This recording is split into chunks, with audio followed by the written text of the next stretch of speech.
Om Hara, Om Namah Shivaya, Om Shri Shaktyaya Namah.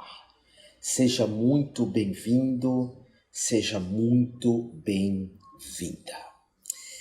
Hoje eu vou compartilhar contigo um pouco da tradição tântrica, desse universo gigantesco do Tantra, olhando na direção dos mistérios do Tantra Nat, do Tantra tribal, xamânico, do Tantra ligado a tudo aquilo que é natural. Por isso até que eu abro essa lição com esse mantra Om Hara, porque Om, a partir de hoje, será o teu guru. Alguns pensam no Om como um mantra, outros como um som sagrado, outros como uma grafia sagrada que chama-se Devanagari, mas dentro da tradição Tantra Nat, Om é o nosso guru, é o nosso mestre maior. E Hara é toda a existência. Isso faz com que, dentro do ponto de vista tântrico, todos os seres do planeta e, por que não, do universo, têm potencialmente a capacidade de se reconhecerem como iluminados, aquilo que é chamado no Tantra, dentre vários nomes, de Samadhi. Então, nós vamos começar essa lição. Vai aparecer uma imagem na tela, a imagem volta para mim, tela, a minha imagem, e aí nós vamos desenvolver o tema. Assim você vai aprender bem melhor. São 82 imagens falando desse Tantra Nat, das escolas, dos mestres, enfim. Seja bem-vindo. A primeira imagem está escrito ali, Mistérios do Tantra Nat, e está escrito em verde, porque traz essa ideia da natureza. Eu sempre gosto de falar que o tântrico, ou as práticas tântricas, elas são da floresta, elas são dos mares, dos oceanos, das cachoeiras. As práticas tântricas não são práticas da cidade grande. E, coincidentemente, uma linha que eu sigo de espiritualidade, que faz muito parte da minha vida, que é o taoísmo, também vai apontar que Deus não se manifesta, ou melhor, se manifesta sim, o Deus, a deusa, mas nós não vemos Deus na natureza. É como se estivesse o mesmo com uma neblina. É como se estivesse debaixo do asfalto, debaixo do cimento, do barulho. Então o Tantra, o taoísmo, o yoga também vão buscar sempre o divino na natureza. Nós vamos falar especificamente de uma tradição tântrica, que é a tradição Adinata, que pode se escrever como você lê com H, que pode se escrever ADY, que aliás é mais comum, até Adinata, que significa unidade. Unidade, nata é a tradição, ad unidade, nata tradição, e nata também, ou nati, significa busca da sabedoria. Viver com sabedoria, viver com consciência, aquilo que é chamado de atenção plena, ou como Osho dizia, vida, amor e riso. Ter uma vida com muito amor, uma vida com muito riso, uma vida com muita alegria. Na tradição Adinata, nós vamos falar muito sobre magia. De todas as tradições tântricas que eu conheço, a Adinata é que mais vai ter elementos mágicos, seja evocação de divindades, seres de outros planos, seres de cemitérios, animais de poder, vários deles, uma divindade de cura também. E ela tem como mestre maior Shiva Nati, o Shiva sábio e o Shiva também que detém a magia, que como você olha nessa primeira imagem, você nota ali Shiva, em cima da cabeça do mesmo ele está ejaculando, então ele está em estado de prazer. Do lado direito de quem olha tem o tambor que ele toca para criar o universo, tem o tridente que magicamente vem parar na África, no candomblé, na Umbanda, vem parar nas tradições do catimbó, do culto à mãe Jurema, e embaixo de Shiva essa figura do Om, que volto a repetir, para nós da tradição Nat, eu já te considero um irmão e uma irmã dessa tradição, o Om é o nosso guru. É ele que vai nos trazer o conhecimento. Quando você é iniciado nesse mantra, e sim, existe uma iniciação nesse mantra, não é só fazer, não é só pronunciar, existem formas de entoar esse mantra, são 8 formas, eu já te passei até em outra lição, mas a iniciação também espiritual no mantra Om nos linka a todos os praticantes de todos os tempos que praticam esse mantra. Aqui Shiva está com os tracinhos na testa, que são pinturas que representam que ele domina os 3 planos, o físico, o mental e o espiritual. Ele tem no olho um símbolo que por vezes é uma vagina, que representa Shakti, o princípio do feminino, e que representa também uma Ioni. Ioni é um espaço sagrado, que pode ser a vagina ou às vezes até uma montanha, e dentro da montanha uma caverna. Também é uma Ioni, um espaço sagrado. Inclusive, se você for para a Índia, tem várias peregrinações em Rishikesh, que é uma das cidades mais sagradas para o Tantra, Rishikesh. Lá você vai ter várias cavernas que mitologicamente Shiva meditou nas mesmas. E são Ionis, são cavernas incrustadas dentro da montanha. Na próxima imagem também de Shiva Nat, você vê uma postura de um senhor, lembra muito o arcano do imperador, do tarô, uma postura firme e agradável, uma postura de yogi, e de novo o tambor do lado esquerdo agora, o tridente e o símbolo do Om. Sempre que você vê a partir de hoje o símbolo do Om, ele é o teu guru, ele é o teu mestre a partir de hoje. Eu tenho vários tatuados no meu corpo.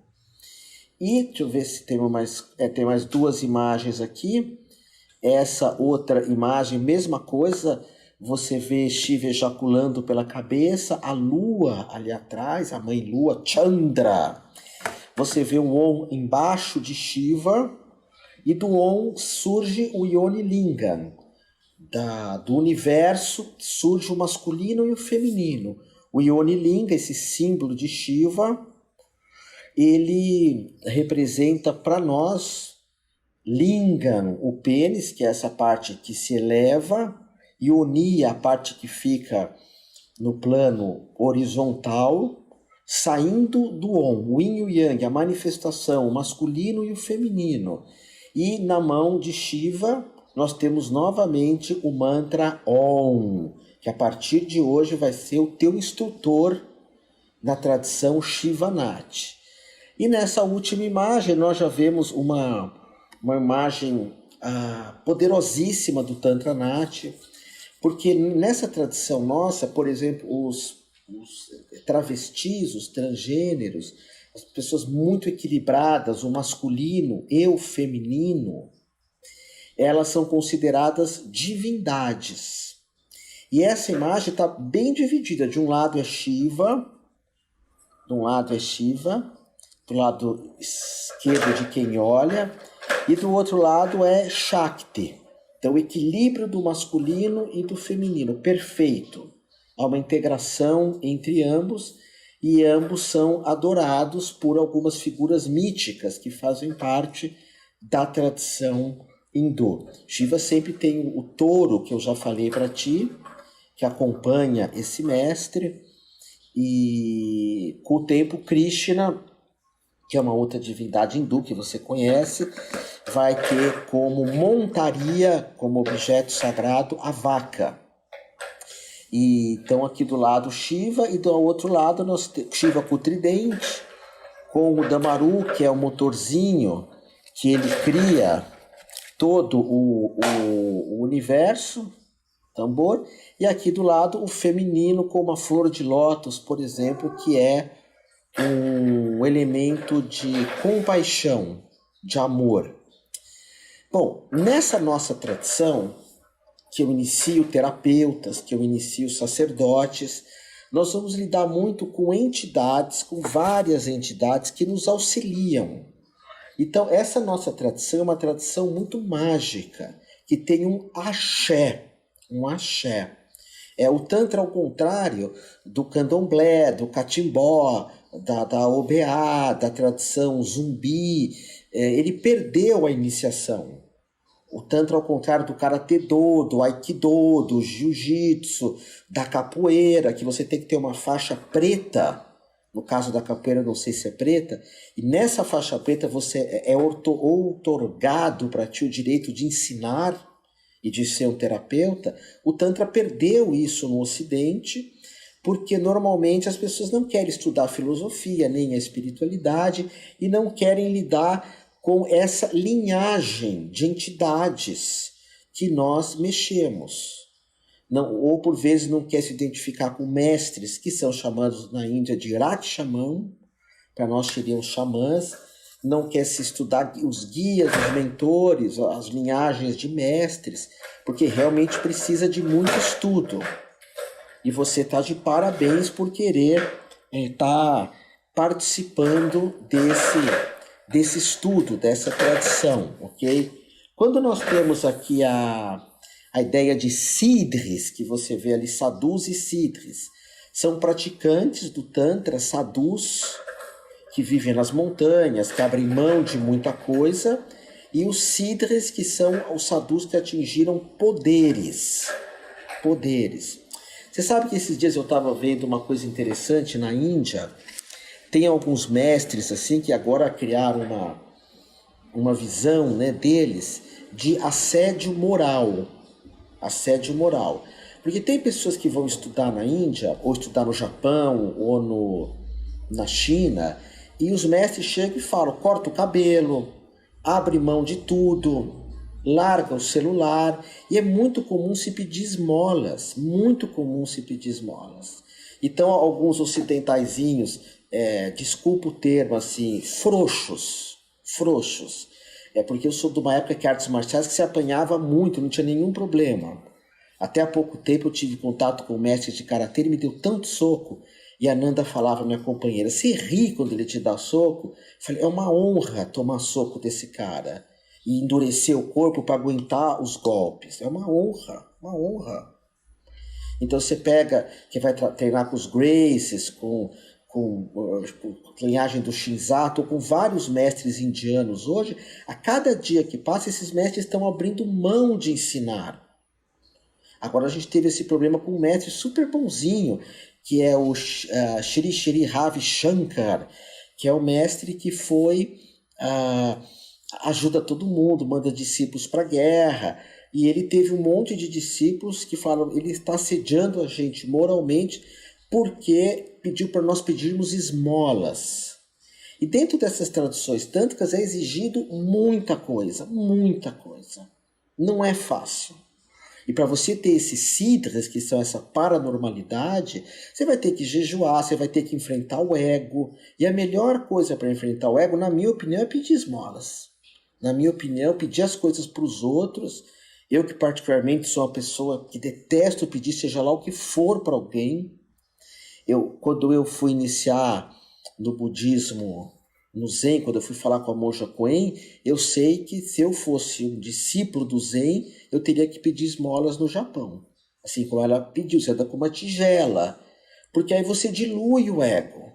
Então o Tantra, como dizia Murilo Nunes Azevedo, um dos meus mestres de Tantra, meu iniciador no budismo da terra pura, me deu um nome budista, o Tantra não é leite para criança. O Tantra é como se fosse um uísque muito forte e te exige muitas coisas. E nas iniciações as pessoas têm muito medo disso no Ocidente. E mesmo quando vão para a Índia, não vão querer ter uma iniciação que tenha que pedir esmola, abrir mão de um monte de coisas, enfim. A gente tem que lembrar que a monja Koen, que você conhece, ela ficou 6 anos sem ver a filha. E depois de 6 anos voltou e a filha falou, onde a senhora estava? E ela falou, não importa, agora eu posso estar inteira com você. Eu posso ser uma mãe inteira com você. Então, essa linhagem do Tantra de mestres, de axé, enfim, você tem que estudar, tem que se dedicar, tem que praticar muita coisa mesmo.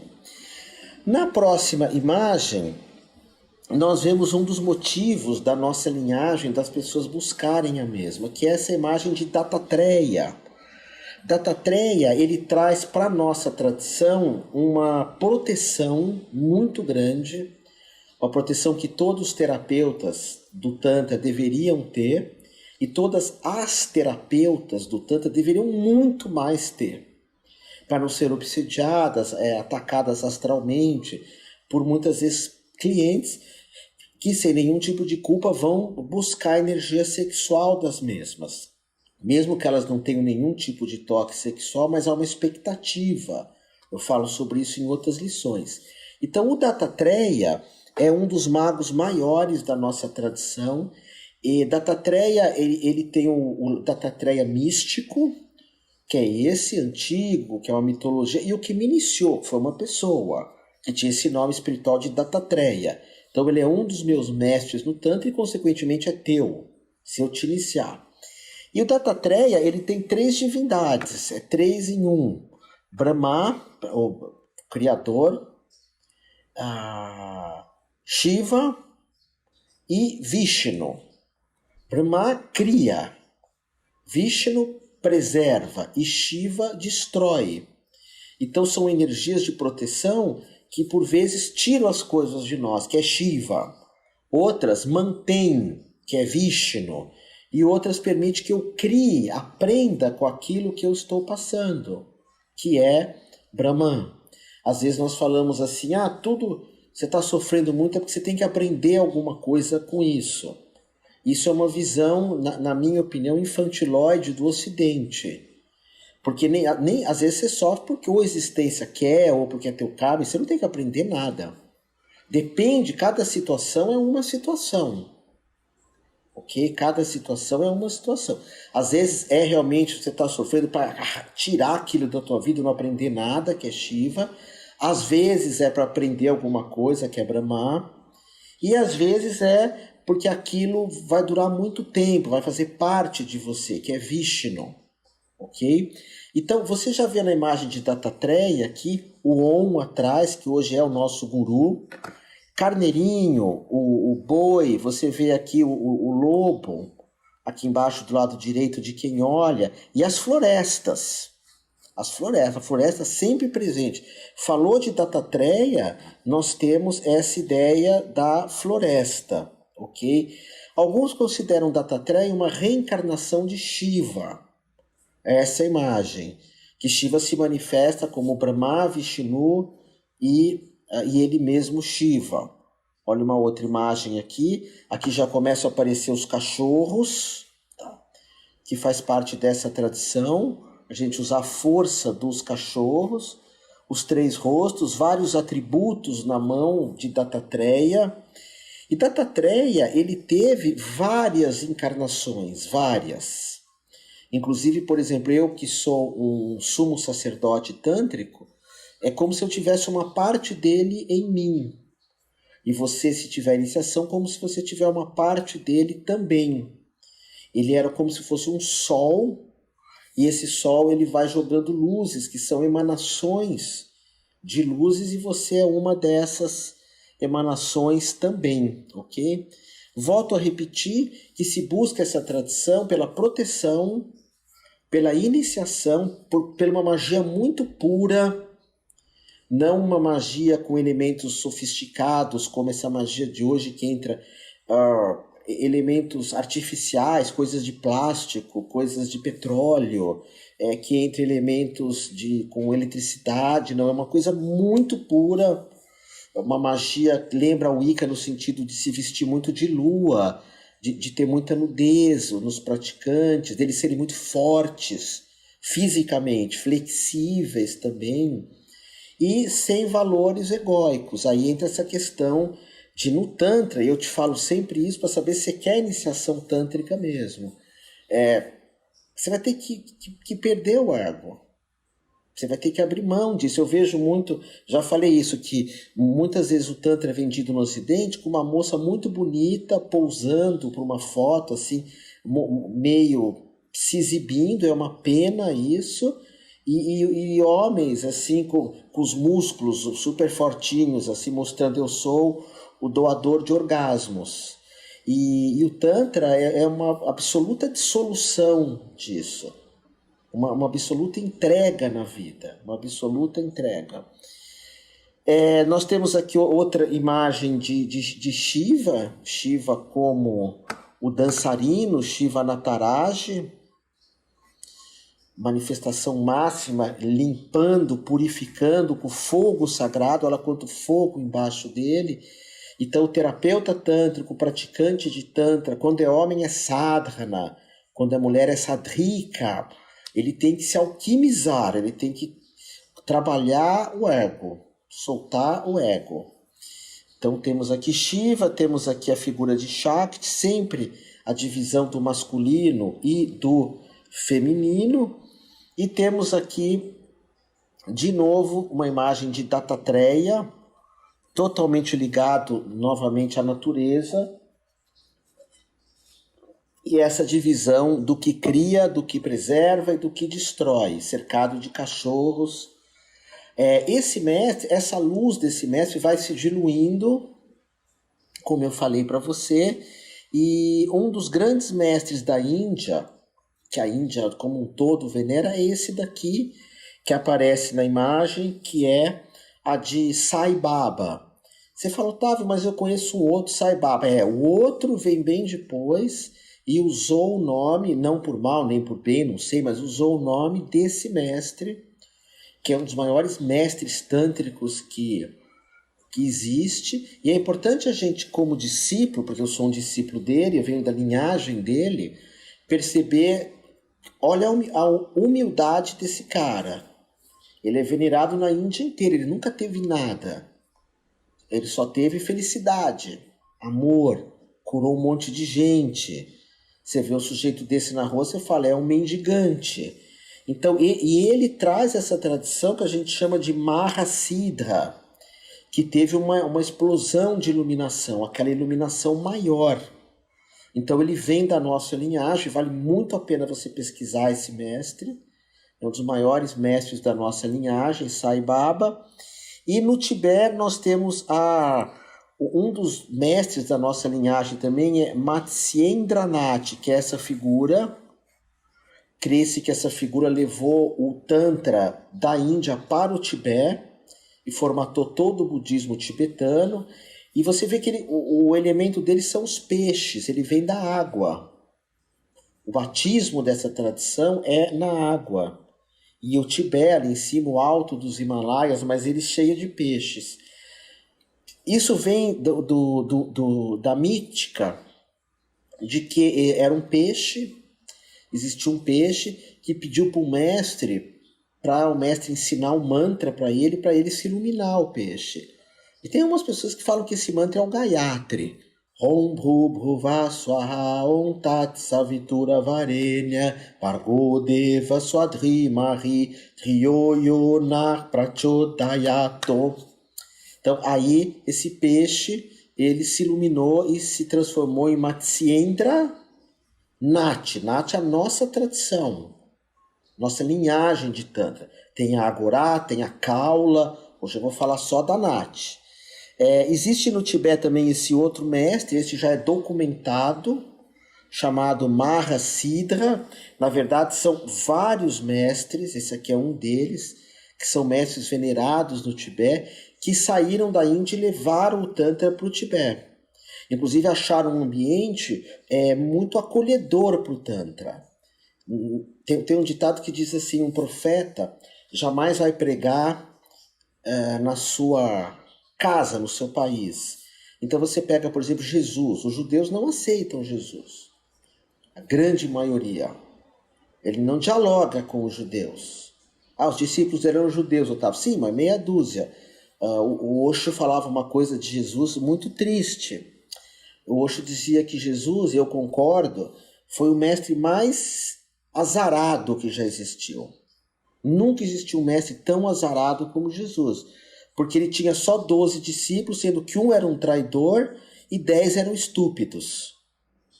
Eram estúpidos que não tinham fé, que não tinham disciplina, porque dormiam, não jejuavam, não reconheciam quem estava ali, não entendiam nada. e um que prestava, que era Tomé, e algumas mulheres que seguiam Yoshua. Já Buda, ele encontra muitos yogis, muitos praticantes que falam, pô, esse cara tem algo a acrescentar. Ele não fala com um monte de estúpidos que nem Jesus. Ele fala com um pessoal muito preparado para dar o salto. Então Buda, no final da vida, tinha 40 mil monges. E um desses monges é esse daqui, Mahasiddhi, que ele vai para o Tibete, encontra um xamanismo chamado Bon, que é um xamanismo super sofisticado, com práticas que vêm para a tradição Nat, para a nossa tradição, que se juntam, do punhal, por exemplo, e o budismo tibetano floresce, com centenas de iluminados. Então esse aqui é o Mahasiddhi, aqui uma outra imagem dele, de algumas práticas dele. Vale muito a pena você pesquisar ele. Aqui uma estátua, essa cara de bravo, né, que eu falei, os mestres são bravos. Os mestres tanto que são muito duros, tanto que é conhecido por ser alguém muito limpo, muito duro, muito forte fisicamente e muito sábio, porque não é uma tradição de... O Tantra não tem muita fé, é mais uma tradição de prática. Então esses são um pouco da nossa linhagem. Aqui o Gorakshanath, que também foi uma pessoa, aí já é uma pessoa que é o nosso mestre, mestre assim que se tem notícia, né, um dos mestres maiores, que é documentado. É essa pessoa que você está vendo, cabeludo, sentado no tigre, cheio de serpentes ali em volta dele, porque ele era um Nagababa, que você sabe que é aquele que domina as serpentes. Então ele tinha essa força de dominar as serpentes, um Nagababa, plenamente integrado à natureza e nesse processo meditativo, ok? Então eu vou fazer uma pausa aqui, nós vamos parar nessa imagem de Gorakshanath, que você já pode, se você tiver iniciação, pode imprimir essa imagem, já pôr no teu altar, se você quiser, que ele é um dos mestres da tua linhagem. Porque aqui nós já estamos falando de pessoas, como eu disse, documentadas. E você vai encontrar várias outras imagens na internet. Ele usava um mantra que é Soham Shiva, eu sou Shiva. No caso da mulher, era de Soham Shakti. E ele se torna o próprio Shiva. Então o corpo dele começa a ficar parecido com Shiva. Não é como aquele Henri Cristo, que se veste como Jesus. Porque Jesus usava aquela roupa na Galileia 2000 anos atrás. Não é isso, não é uma imitação. Ele começa o corpo a se tornar Shiva, que é um corpo forte, uma postura. Ele não corta mais o cabelo. E ele acha, em um certo momento, um tigre morto, arranca a pele desse tigre, faz aqui um cobertor. Ele vive no Himalaia, num lugar muito frio, tem uma fogueirinha do lado dele, mas ele consegue lidar com esse fogo, com esse frio, fazendo respiração, né, que chama Bhastrika na Índia, e no Tibete chama Tummo, que é controlar o calor interno. Te encontro na próxima aula aí na frente. Gratidão absoluta por você ter chego até o final dessa lição. Se ela tocou o teu coração, deixa a barra limpa aqui em algum lugar e visite o meu site, que é humaniamor.com.br. Portanto, gratidão, amor de amor e mais amor ainda a ti.